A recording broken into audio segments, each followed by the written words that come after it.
The crowd clapped for them. Not me. Not the woman who'd spent a year scraping wax off cracked hives and learning the sound of a queen's wings in the dark. The applause rolled across the fairground like warm thunder, thick, smug, and undeserved. Before you judge her decision, watch till the end, because every jar of honey hides a truth her parents never expected. My parents stood at the center of it all, handing out my honey in shiny gold jars, smiling wide for the cameras. My mother's floral scarf fluttered in the autumn breeze, her fingers brushing over a jar that still had the faintest burn mark near the lid. My mark. A carved E, hidden where only I would know to look.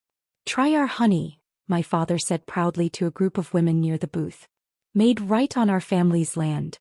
Our daughter's grandfather started the farm." Our daughter's grandfather. Funny how they remembered him now. I stood 10 feet away behind a stall selling handmade soaps, pretending to browse. The air smelled of fried dough and pine wood smoke, and the faint buzz of a nearby hive display hummed under the chatter. My palms felt sticky, though I hadn't touched a jar all day. Maybe it was anger. Maybe memory. Every few seconds, I heard my mother laugh, that same polite, practiced laugh she used when lying. It was the same one she'd used years ago when the bank officer asked, "Are you co-signing her loan?" And she'd said, "Oh heavens no. We're not funding foolishness." I watched her now as she wiped her hands on a white napkin, then held up a honey jar for a photo. "Our little family legacy," she said to a reporter. "We've kept the same recipe for generations." My throat went dry. I whispered under my breath, "You never kept bees a single day in your life, Mom." The fair announcer's voice boomed over the speakers. "Final judging for the Blue Ribbon Honey competition begins in 10 minutes.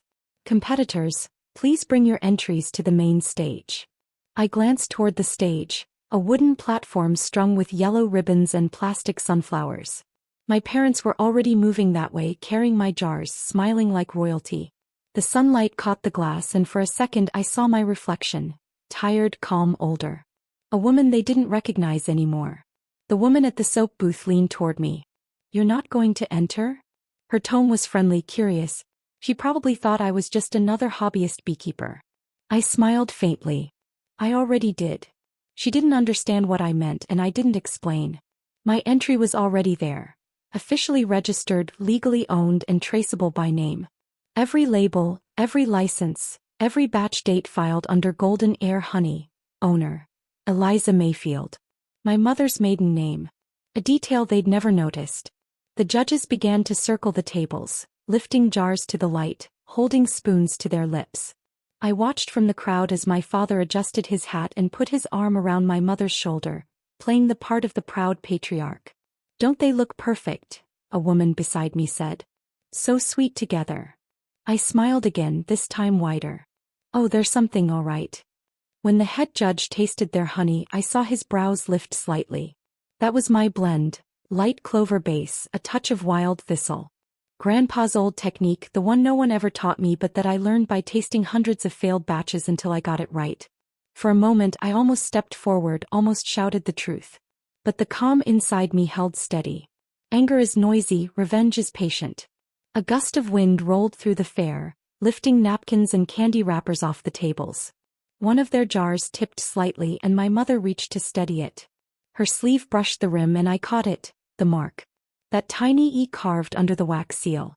My secret. My proof. She didn't even notice. She was too busy adjusting her hair for the camera. A young man with a clipboard walked past, announcing, "Winners will be revealed after the interview session." The crowd thickened near the stage. I moved closer, weaving between booths.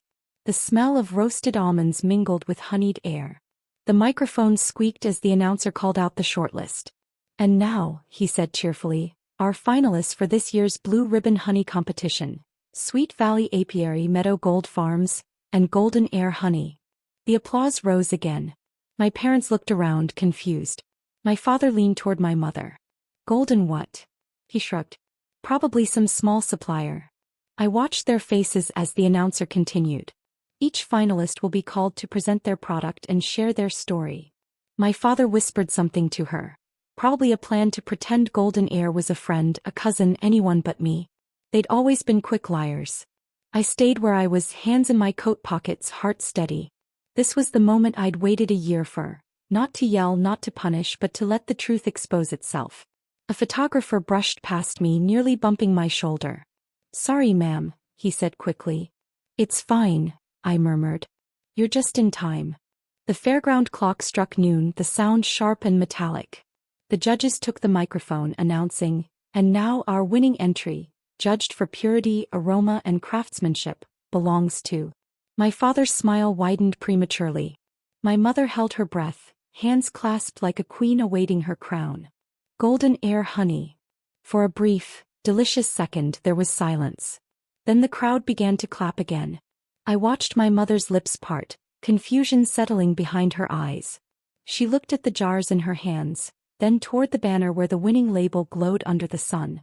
"Golden Air Honey, owner, Eliza Mayfield." Her jaw tightened. My father blinked twice, color draining from his cheeks. That was when I finally stepped forward. Fully. Calmly. The crowd parted slightly as I approached. My boots crunched against the gravel. Every step sounded like the tick of a clock winding down. My mother turned, face pale, smile frozen. "Eliza." "Mom," I said softly. "That honey you're holding, where did you get it?" She stammered. We made it. From the old hives. You remember, dear?" The lie cracked like thin glass. I reached out, took one jar gently from her hands. My thumb brushed over the tiny carved E. The mark caught the light. "Strange," I said, holding it higher. "Because this mark here, that's mine." A hush rippled through the crowd. Cameras lifted. The reporter who'd been interviewing them earlier leaned in, sensing a story. My mother's voice dropped to a whisper. "You planned this." I smiled, not cruelly but truthfully. "I built this." My father tried to laugh it off, but the sound faltered. "We're family, Eliza. We were just borrowing." I finished. "You borrowed my work, my brand, and my name. But bees, they remember who tends them." Her eyes widened, recognizing the words I'd whispered once before, years ago in that old shed. She remembered. The announcer cleared his throat awkwardly. "Ma'am, are you saying?" I nodded. "I'm saying that's my honey. Registered, documented, and harvested by me. They've never worked a single hive in their lives." Gasps murmured through the crowd. A few people stepped back as if distance could hide the discomfort of witnessing betrayal. My parents didn't move. They just stood there, stiff, silent, sticky hands holding onto jars that no longer belonged to them. The judges whispered to one another, then motioned for me to step closer. Cameras flashed again. "Miss Mayfield," one judge said. "Would you like to receive your award?" I looked at my parents once more, my heart oddly calm. "Yes," I said simply. "I think I would." When they handed me the blue ribbon, it felt lighter than I expected. Soft satin, cool against my fingers. The applause that followed didn't sound like thunder anymore. It sounded clean. Honest. My parents stayed frozen as people drifted away. My mother's lipstick was smudged. My father's hat tilted awkwardly to one side.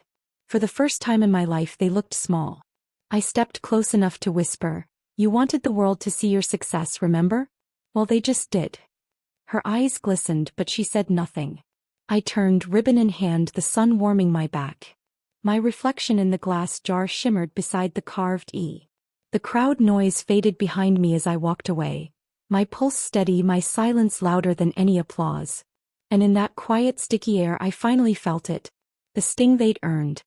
The sting they'd earned stayed with me long after the crowd faded. Even as I stood there clutching that blue ribbon, the memory of their laughter burned sharper than any applause. It wasn't the public humiliation that hurt. It was remembering how long I'd listened to those same voices telling me I wasn't enough. The fairground lights dimmed behind me, but my mind drifted backward, to the day they first called me foolish. It had been raining. Not the gentle kind that feeds the earth. The hard, soaking kind that turns soil to mud and silence to noise. I remember sitting at the kitchen table, the lone papers spread before me, the bank pens still uncapped. My father sat across from me, his coffee untouched. "You can't be serious, Eliza," he said, shaking his head. $38,000 for a pile of broken hives? That's not investment, that's insanity. My mother laughed softly, the kind of laugh that cuts without needing a word. "You've always been sentimental," she said.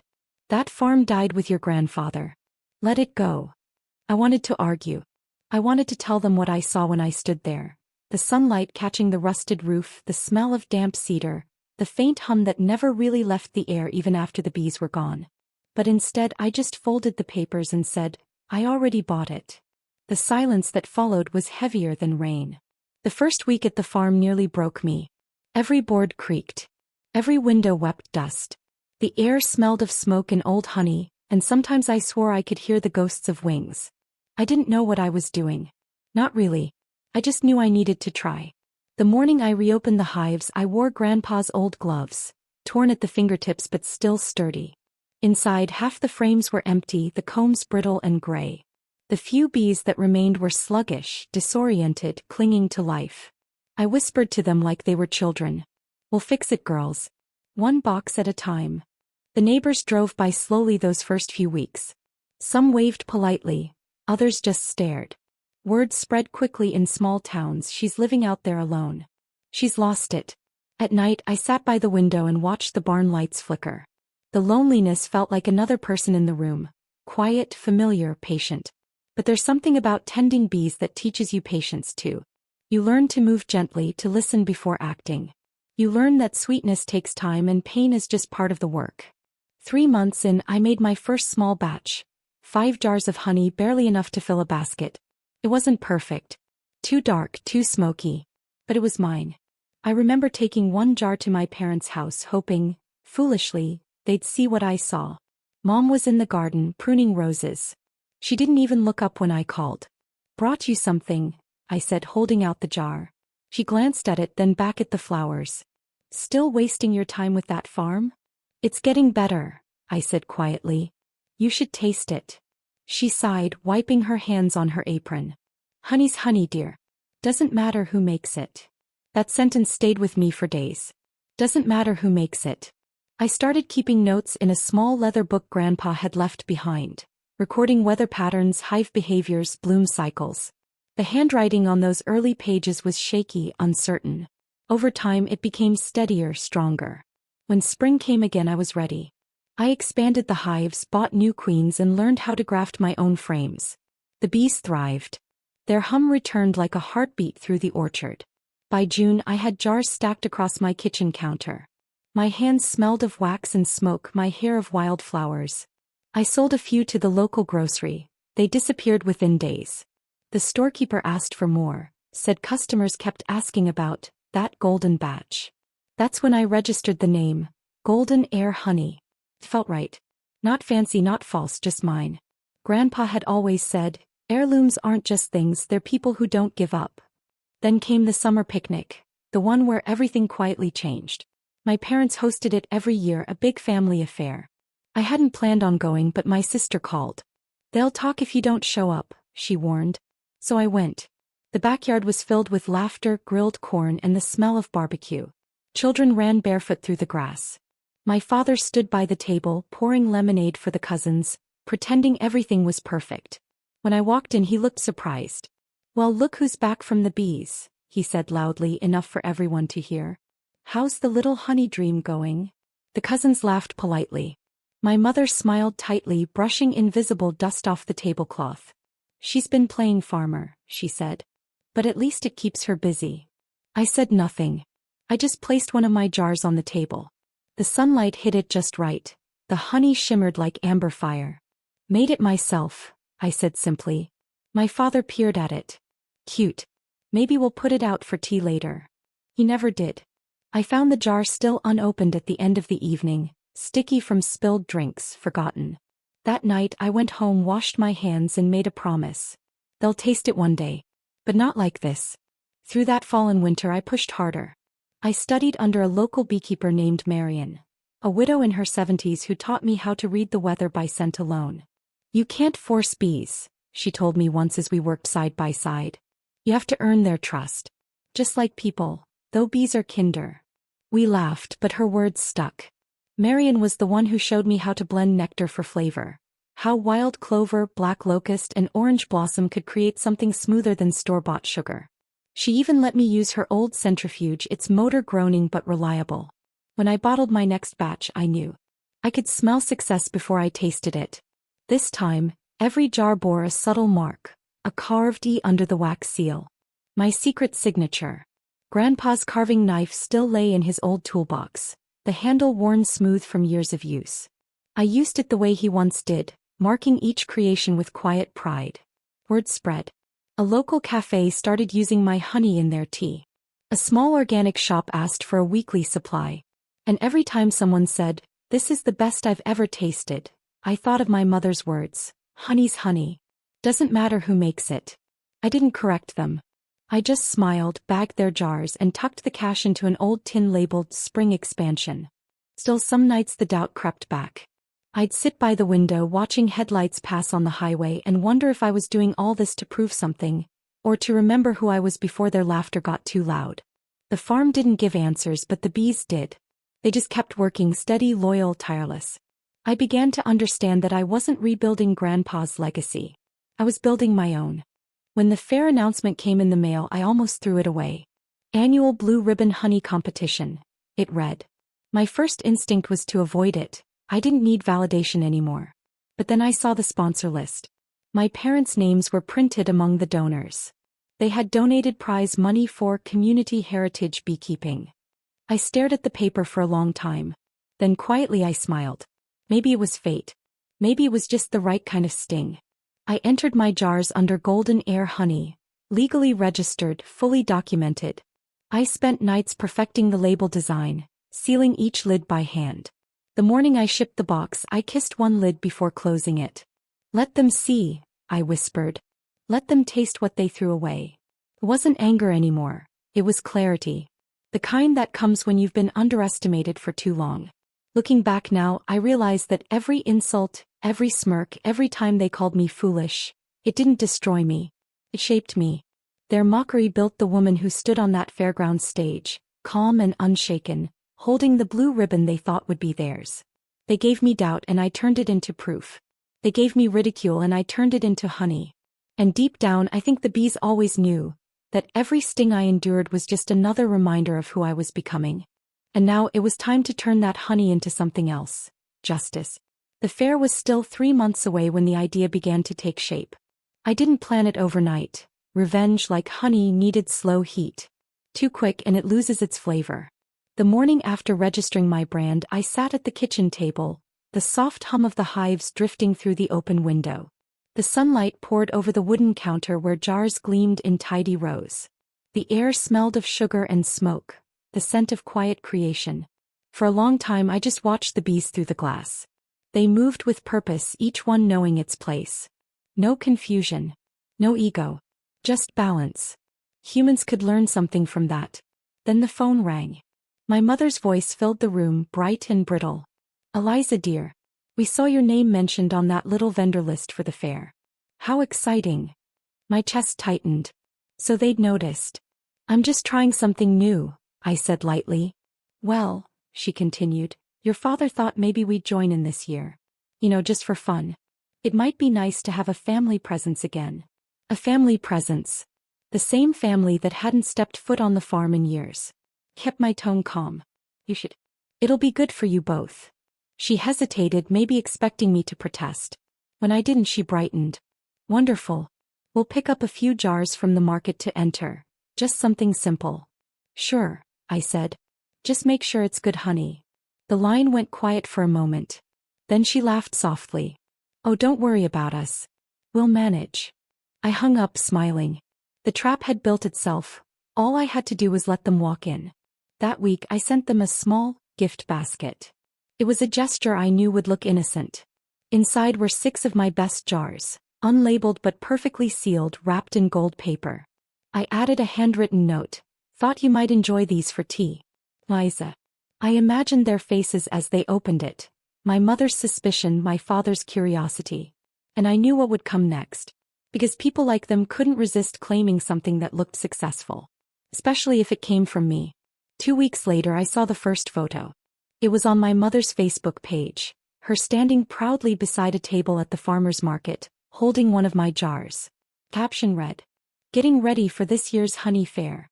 Carrying on the family recipe Grandpa started. Red heart honey pot." The comments were full of heart emojis and old friends saying, "So proud of you too." They loved attention more than truth. Always had. I didn't comment. I didn't react. I just saved the post and kept scrolling. That night I walked through the barn with a lantern. The hives were quiet, the air cool and heavy. I whispered softly, "They're doing it again, Grandpa." Somewhere in the distance a bee buzzed against the wooden frame, one soft note like an answer. By mid-August the town was buzzing, literally and socially.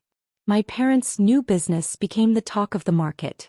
They handed out free samples, smiling for photos, telling everyone they were reviving the family legacy.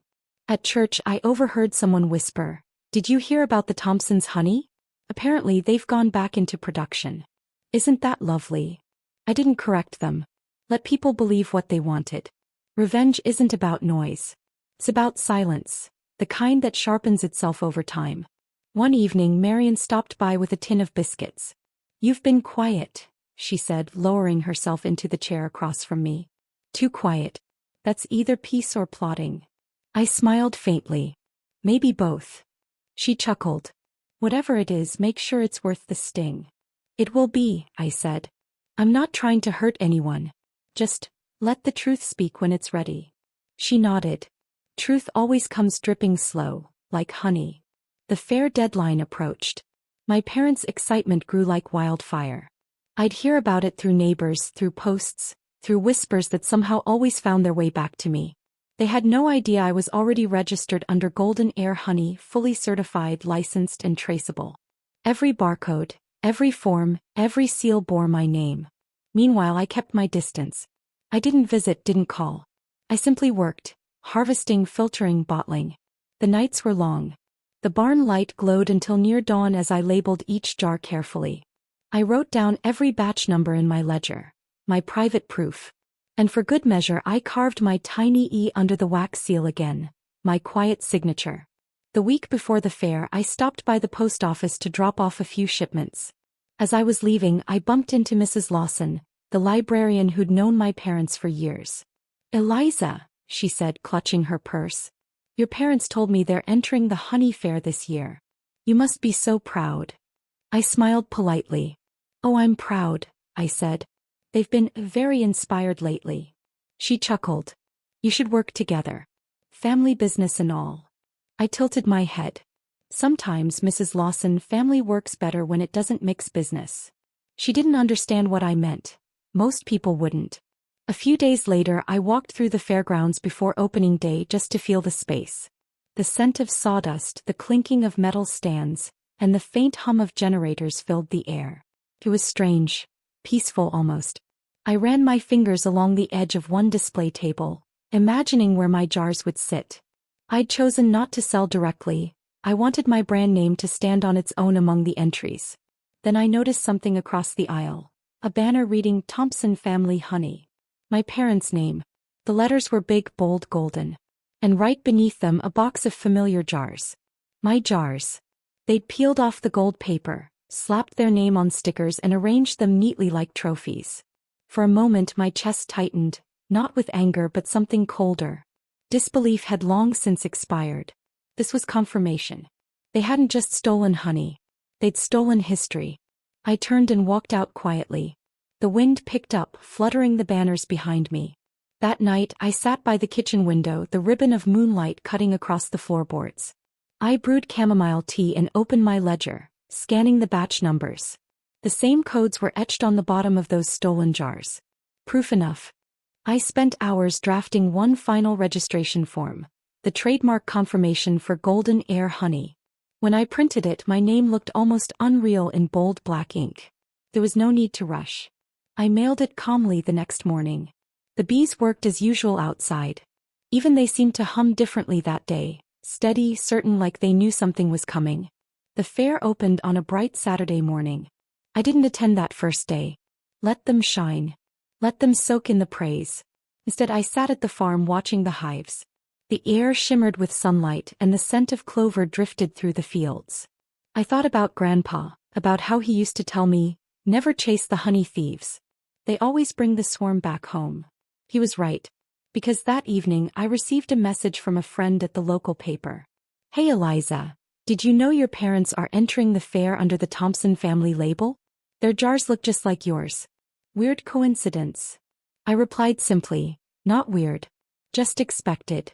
The next day I went to the fair. I wore a plain denim jacket, hair tied back, my badge clipped neatly, vendor number 47, golden air honey. When I reached the exhibition hall I saw them, laughing, chatting, handing out samples like celebrities. My mother's scarf glowed yellow against the sunlight. My father held up a jar proudly for a photo. No guilt. No hesitation. I walked right past them, my steps quiet, unhurried.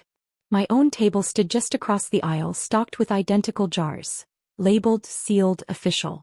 A few onlookers noticed the similarity and whispered. My parents didn't. Not yet.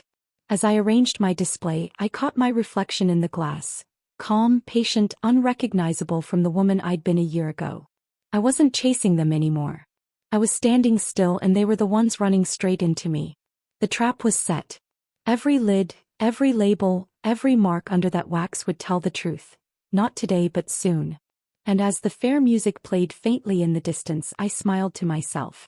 They thought they'd stolen my honey. But I'd been busy harvesting something sweeter. Their pride. That thought hummed in my chest the next morning as I walked into the fairground again. The air was heavy with the scent of fried dough and sugar glaze. Somewhere behind the stalls, a band was tuning guitars. The sound of tuning strings mixed with the low murmur of voices and the distant buzz of bees drifting near the floral exhibit. The competition stage gleamed under a pale autumn sun. I carried my box of jars carefully, setting them on the table assigned to golden air honey, vendor number 47. My hands were steady. My heart wasn't. Across the aisle my parents were already surrounded by people. My mother's scarf flashed yellow in the wind, her laughter bright and brittle. My father, ever the performer, was shaking hands with a local councilman. Every gesture screamed confidence. They looked so sure of themselves, so convinced that nothing could go wrong. I didn't smile this time. I didn't need to. The truth was already walking toward them, quiet and invisible, like a swarm forming on the horizon.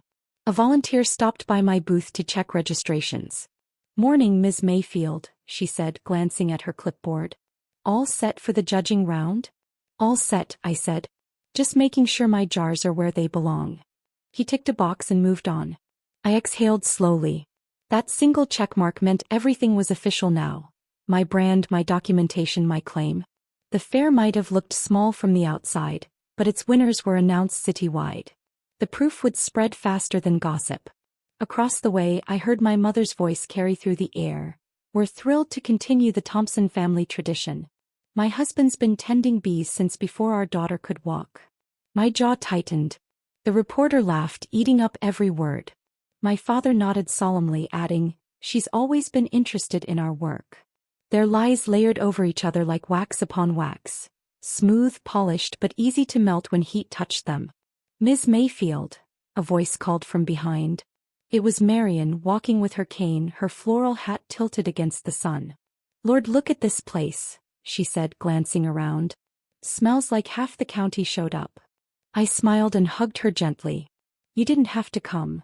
She chuckled. "Wouldn't miss it. Wanted to see how honey and pride mix when stirred right." Her eyes caught the Thompson booth. "Those two yours?" "Used to be," I said quietly. She raised an eyebrow but didn't press. Instead she handed me a small paper bag. "For luck," she said. Inside was a slice of honey cake, still warm. "Eat when it's done. Victory always tastes better with crumbs." By late morning the judges began moving through the aisles. There were 6 of them, 3 men, 3 women, each wearing the same crisp white shirts embroidered with the fair's blue and gold emblem. They stopped at every table, tasting, asking questions, writing notes. When they reached mine, I wiped my palms on my jeans and forced a calm breath. "Golden air honey," the lead judge read aloud. "We've been hearing good things." "Thank you," I said. "It's small batch, wildflower based. Harvested mid-June, aged 6 weeks before bottling." He nodded, examining a jar against the light. "Beautiful clarity." Another judge opened it, dipping a wooden stick. "Texture's perfect. Did you do this all yourself?" "Yes," I said. "Every step." They smiled, impressed, and moved on. The sweetness on their spoons glowed under the sun, and I knew the taste would linger. When they reached my parents' booth, I stayed still but listened closely. My mother's voice came first. "We've been keeping bees for generations," she said, lifting a jar with a proud flourish. "Our daughter used to help when she was younger before she moved on." One of the judges chuckled politely. "Lovely. May we see your labeling documents?" My father cleared his throat. "Oh, we, submitted them last week." The judge frowned slightly. "Strange. They're not in the file." I kept my face neutral, arranging napkins on my table, pretending not to hear. "Well," my mother said quickly, "it must have been an oversight. We've been so busy, you know how these things go." The judges murmured among themselves but continued tasting. One of them turned the jar slightly, eyes narrowing at the faint burn mark beneath the lid. The mark. I didn't look up. I didn't need to. I could feel the moment heat began to rise in their little hive. After the tasting, there was a short break before the final announcement. The fairground buzzed with chatter. Marion sat beside me sipping lemonade. "They don't know what's coming, do they?" she said. "No," I whispered. "But they're about to." A small girl came by our booth holding her father's hand. She stared at the jars with wide eyes. "Are those real bees inside?" I laughed softly. "No, sweetheart. Just their work." She smiled shyly. "My grandpa says bees are heroes." "Your grandpa's a wise man," I said, handing her a sample spoon. "Take care of the ones that hum around your garden. They remember kindness." She nodded seriously as if I'd given her a secret. Her father thanked me and led her away. Marion watched them go. "You talk like your grandfather," she said. "Maybe I finally listened," I replied. As noon approached, clouds began to gather, dimming the light. The music faded, replaced by the low murmur of the crowd pressing toward the stage. I wiped the counter clean, straightened my jars, and checked the folded paper in my pocket. My certificate of registration. Legal proof of ownership. My armor. The announcer's voice rang through the speakers. "Ladies and gentlemen, thank you for joining us for the 47th Annual Blue Ribbon Honey Competition. Please welcome our finalists to the stage." I joined the line forming near the steps, standing just a few feet behind my parents. My mother turned slightly, her smile faltering when she saw me. "Eliza," she said, voice thin. "I didn't know you entered." "You never asked," I said quietly. My father's jaw tightened. "This is a public event," he muttered. "Good thing," I said. "Truth likes an audience." He glanced at the crowd, uneasy. The announcer went on, reading out each finalist. Meadow Gold Farms, Sweet Valley Apiary, Thompson Family Honey, Golden Air Honey. The audience clapped after each name. When they said, "Thompson Family Honey," my parents waved proudly. I kept my eyes on the stage floor. The head judge took the microphone. "Our winner today impressed us with balance, flavor, and purity. Their craftsmanship honors both tradition and innovation." My stomach fluttered. The air felt electric, every sound sharper. A bee's buzz, the rustle of paper, the creak of wood under my shoes. "And the winner of this year's Blue Ribbon Honey Competition," the judge announced, pausing for effect, "is Golden Air Honey." Applause erupted. I exhaled slowly. My mother turned, stunned. My father blinked like he hadn't heard right. The judge gestured toward me. "Ms. Eliza Mayfield, please come forward." I stepped up, the noise fading into a dull hum. The ribbon was soft against my palms. Satin blue, cool, trembling slightly in the breeze. Then the judge spoke again, addressing the crowd. "Golden Air Honey was chosen for its authenticity, traceability, and dedication to craftsmanship. Every jar registered and sealed by the owner herself." The word traceability lingered like a sting. My father swallowed hard. My mother's hands clenched around her jar, thumb rubbing against the underside, where my carved E waited like a buried truth. He saw it then. Her lips parted. Her eyes met mine. And that was when the hive turned. Reporters swarmed, cameras clicking. A voice shouted, "Mrs. Thompson, your jars look identical to the winners. Care to comment?" My mother stammered. My father raised a hand. "Coincidence," he said weakly. "Family recipes can look similar." But the crowd had already started whispering. Someone lifted one of their jars, showing the carved mark to a cameraman. The flash went off like lightning. I stayed still, ribbon in hand, letting silence do the talking. The head judge frowned.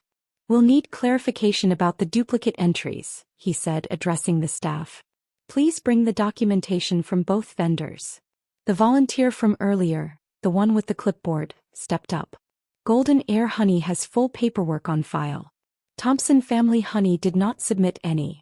Gasps rippled through the audience. My mother's voice cracked. Eliza, we didn't mean. I turned slightly toward her, calm as the bees I'd tended all year. You meant every word, every laugh, every lie. You just didn't think I'd outgrow their echo. She looked at me, eyes shining with something that wasn't regret yet, just fear. The judges murmured quietly, deciding what to do next. The crowd pressed closer. Marion's voice cut through from the front row. Looks like the hive found its queen. The audience chuckled nervously, unsure if it was a joke. But I knew she meant it. The fair's organizer took the microphone, clearing his throat. Ladies and gentlemen, due to unforeseen confusion, we'll pause the announcements for documentation verification. Please enjoy the rest of the exhibits. The crowd began to disperse, buzzing with whispers. My parents stood frozen beside their booth, jars still in hand, smiles cracked beyond repair. I stepped down from the stage and walked past them. My father reached out, but I moved just beyond his touch. Bees remember who tends them, I said softly. And so do daughters. Then I kept walking, through the noise, through the murmurs, through the scent of spilled sugar and smoke. The sky rumbled low, clouds thickening above the fairground. Somewhere behind me, a single jar slipped from a table and shattered. The sound was sharp, final. The hive had turned, and there was no turning it back. And for a moment the entire fair fell silent. Then came the murmurs, soft and growing, like the stir of wings before a swarm. I didn't turn around. I just kept walking. The gravel crunched under my boots, the ribbon still in my hand. The sky was the color of smoke, heavy with the promise of rain. The air smelled of sugar and sawdust and something new, fear. My parents didn't follow. They couldn't. Some truths freeze people where they stand. By the time I reached the parking lot, the first drops of rain began to fall. I opened my car door, slipped inside and sat there, the ribbon resting on the passenger seat. My reflection stared back from the window. Older, calmer, but alive in a way I hadn't seen in years. For the first time I wasn't angry. I wasn't bitter. I was free. My phone buzzed. A message from a number I didn't recognize. A reporter from the local news. Ms. Mayfield, would you be open to a short interview about your win today? The story's getting traction. I stared at the screen. Then I typed. Maybe tomorrow. I've got bees to check on tonight. The drive home was quiet except for the soft patter of rain on the windshield. The road curved through the hills, the kind Grandpa used to take when he'd hum old country tunes. I caught myself humming one now, something slow, steady, almost a lullaby. When I pulled into the farm, the rain had eased. The barn light glowed faintly, golden through the mist. The hives stood in neat rows, glistening under the wet sky. I walked out into the drizzle and stood among them. The bees were quiet, tucked inside their boxes, safe. I brushed my hand across the wood. We did it, girls, I whispered. They finally saw us.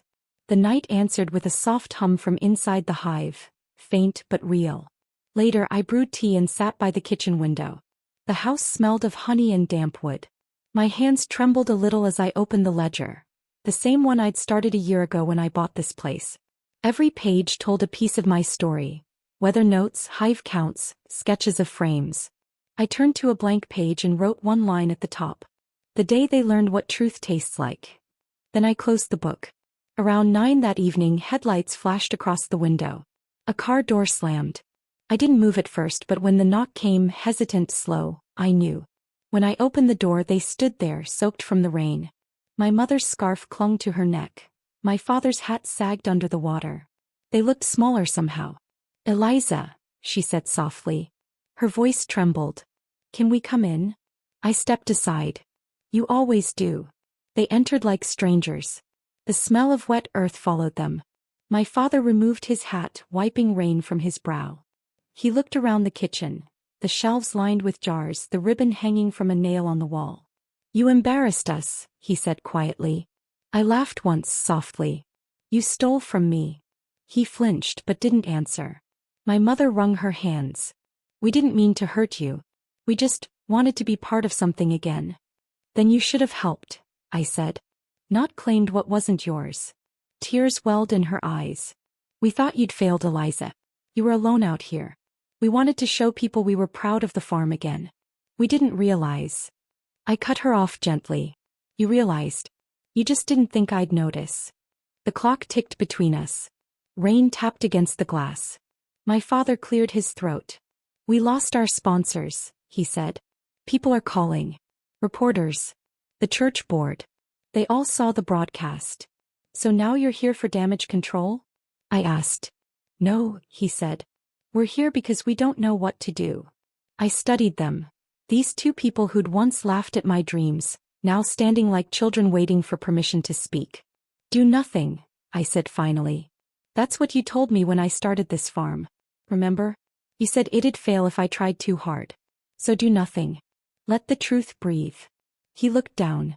My mother dabbed her eyes with her sleeve. You could fix this, she whispered. Say it was all a misunderstanding. That we helped you. I shook my head. No. I'm done protecting lies. The bees taught me something. When intruders invade the hive, you don't negotiate. You remove them. Her lip trembled. We're your parents. And I'm your daughter, I said softly. But you treated me like competition. You taught me to doubt myself, to shrink so you could shine. Not anymore. Silence filled the kitchen, heavy final. I walked to the counter and picked up a small wooden box. Inside were 3 jars. My finest batch. I placed the box on the table between us. This is yours, I said. The last of it. My mother frowned. You're giving it to us? I met her eyes. No. I'm returning what you took. She looked down at the jars, unsure. My father didn't touch them. I don't hate you, I said after a moment. But I can't unsee what you did. Every drop in those jars is a year of my life. The nights you mocked, the days you ignored. You can't buy that back. She whispered, we just wanted people to see us. They did, I said. Now they'll never forget. They left without another word. The box remained untouched on the table. Through the window I watched them drive away, headlights swallowed by rain. When their car disappeared, I turned off the porch light and stood in the doorway for a while, listening to the hives. The night had grown quieter. The air was thick with the scent of honey and earth. The rain slowed to a drizzle, tapping softly like a heartbeat. For the first time in a long while, the farm didn't feel lonely. It felt earned. The next morning, sunlight poured across the fields. The fairgrounds were already making headlines. Local beekeeper exposes fraud at County Honey Festival. Golden Air honey wins blue ribbon amid scandal. I didn't read beyond the headlines. Let the world talk. Instead, I brewed coffee, stepped outside, and sat on the porch steps. Bees floated lazily through the warm air, circling the clover patches. The rhythm of their flight felt almost like forgiveness, not for them but for me. Marian arrived just before noon, leaning on her cane. She carried a paper bag in one hand and a grin in the other. Thought you might want to see this, she said, handing me a folded newspaper. The photo showed me on the fair stage, ribbon in hand, standing tall while the crowd blurred behind me. Queen bee, she teased gently. I laughed. Don't start. Oh, it's already started, she said, settling beside me. Orders are coming in, you know. Folks want that golden air honey. You ready for that kind of attention? I think I am, I said. Took me long enough. She nudged my arm. Your folks. They came by, I said. They left with nothing. Marian nodded. Good. Some lessons only stick when they sting. That evening I walked to the farthest hive, the one Grandpa built himself. The sun dipped low, painting everything in amber. I placed the blue ribbon on the hive's lid, just for a moment, letting it catch the light. I did it, Grandpa, I whispered. They finally know. A single bee landed on my wrist, light as a thought. It stayed there, still and calm as if listening. When it flew off, I smiled. Later, as dusk fell, I packed a small crate for the local store. 6 jars freshly sealed. On each lid I carved the same tiny E. My quiet mark, the proof of everything I'd built. Before sealing the box, I added a note inside. Sweetness earned tastes different from sweetness stolen. Then I closed the lid and set it by the door. The bees outside began their evening hum. Low, steady, familiar. It sounded almost like applause. I poured myself a cup of tea and sat at the table, staring at the empty chair across from me. I thought of the little girl at the fair, the one who'd called bees heroes. Maybe she'd remember this story someday, not the scandal but the lesson. That no matter how many hands try to claim your work, truth always finds its way to the surface. Because bees don't chase liars. They just wait. And when the hive turns, it turns for good. I smiled, tracing the edge of the ribbon between my fingers. The sun dipped below the trees, painting the window gold. And as the last light touched the hives outside, I whispered to the bees, "Sweetness always belongs to the ones who earn it." The hive was quiet again, but inside that silence I could hear my victory hum. If this story moved you, subscribe for more emotional stories of quiet revenge and redemption. Every week, another voice that finally gets heard.